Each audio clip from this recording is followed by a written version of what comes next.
तो हेलो दोस्तों, आपका स्वागत है हमारे इस छोटे से यूट्यूब चैनल LWM में। तो आज का हमारा टॉपिक है अध्याय 1 महत्वपूर्ण टॉपिक। आज हम पहले चैप्टर के सारे महत्वपूर्ण इम्पोर्टेंट टॉपिक्स को कवर करने वाले हैं।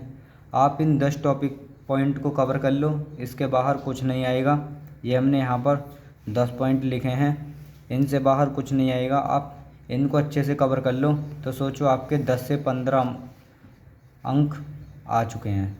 तो आप इनको अच्छे से कवर करो। तो हमने यहाँ पर 10 पॉइंट लिखे हैं। तो हमारा पहला पॉइंट है वैद्युत आवेश व आवेश के प्रकार।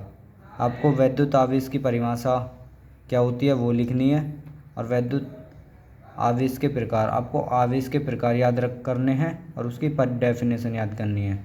ये आया तो 2 से 3 नंबर में आएगा। पॉइंट नंबर 2, आवेश का संरक्षण का नियम। आपको आवेश का संरक्षण का नियम याद करना है डेफिनेशन के साथ। नंबर 3 है हमारा आवेश का क्वांटीकरण व सूत्र। आवेश का क्वांटीकरण का आपको सूत्र याद करना है और आवेश के क्वांटीकरण की परिभाषा याद करनी है। इसके ऊपर दोस्तों न्यूमेरिकल्स भी आ सकता है, इसके ऊपर न्यूमेरिकल्स भी आ सकता है। तो हमारा जो चौथा पॉइंट है वो है कूलोम का नियम व मात्रक एवं विमा। दोस्तों यह इतना महत्वपूर्ण टॉपिक है कि ये आया तो 4 नंबर में आएगा और इसके साथ एक न्यूमेरिकल ऐड होगा जो कि उसके मात्रक व विमा के साथ आपको लिखना है। ये दोनों चीज़ आपको कूलोम के नियम के साथ याद करनी है। तो हमारा 5वां पॉइंट है आवेश का घनत्व। तो दोस्तों आपको आवेश का घनत्व याद करना है कि आवेश का घनत्व होता क्या है।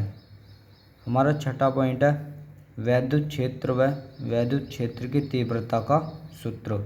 हमें वैद्युत क्षेत्र होता क्या है, वैद्युत क्षेत्र की तीव्रता क्या होती है, हमें उसका सूत्र याद करना है और उसको अच्छे से समझना है। तो दोस्तों ये ऐसे ही टॉपिक नहीं है, आप इनको कवर करोगे तो आपको 10 से 15 नंबर आपके पक्के हो जाएंगे। तो हमारा 7वां पॉइंट क्या है, वैद्युत बल रेखाएं व उनकी विशेषताएं। आपको वैद्युत बल रेखाएं याद करनी है और उनकी विशेषता याद करनी है। ये पॉइंट आया तो ये कम से कम 5 से 6 नंबर में आएगा।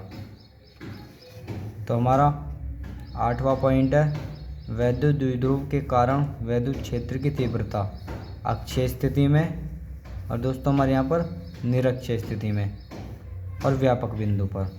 व्यापक बिंदु इतना कम पूछा जाता है, बट ये दोनों बहुत ही ज़्यादा इम्पोर्टेंट है। ये आपको इनका डेरिवेशन याद करना ही करना है। तो हमारा ये 9वां पॉइंट क्या है, एक समान वैद्युत क्षेत्र में वैद्युत द्विध्रुव पर लगने वाला बल आघूर्ण, जिसे दोस्तों टॉय से प्रदर्शित करते हैं। इसका आपको सूत्र याद करना है और इसकी डेरिवेशन आपको समझना है। ये भी आ सकता है आवेश का वितरण, ये भी आपको दोस्तों कवर करना है। तो दोस्तों जैसा कि हमने आपको ये 10 टॉपिक बताए हैं, इनसे बाहर कुछ नहीं आएगा। चैप्टर 1 से जो हमारा यहाँ पर पेपर बनेगा वो इनके ही अंतर्गत आएगा, इनसे बाहर कुछ नहीं आएगा।